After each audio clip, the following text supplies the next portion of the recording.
Қайырлы күн достар, бүгін біз сіздермен өте тез дайындалатын және рецепті оп-оңай осындай сырные лепешки, яғни ірімшік қосылған құймақ дайындаймыз. Бұл құймақты соуспен, қалауларыңызша соуссыз да жіберсеңіздер де болады. Өте дәмді болып шығады. Менімен бірге дайындаңыздар. Жұмыртқамызға сүтімізді қосамыз және оның үстіне жарты шай қасық тұзымызды қосамыз. Шым-шым қантымызды қосамыз. Енді жақсылап осылай венчикпен араластырамыз. Венчик болмаса, сіздер вилкамен де араластыра берсеңіздер болады.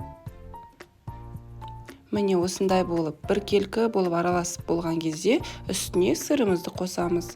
Сосын тағы да араластырып аламыз жақсылап. Осындай болу керек сіздердің массаларыңыз, яғни сұйықтықтарыңыз.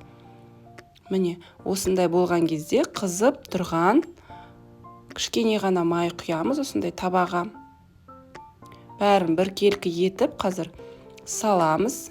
Менің осы рецептім бойынша менде 2 лепешка шығады. Егер көп дайындаймын десеңіздер, кішкене рецептін көбейтсеңіздер болады.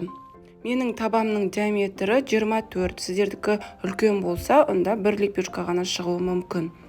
Осылай бәрін жазып алғаннан кейін плитаңыздың қызу режимін азайтып қойыңыз.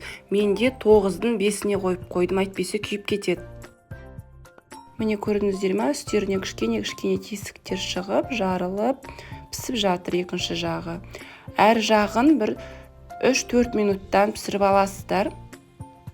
Екінші жағын аударамыз қазір. Міне, осылай қызарып пісті.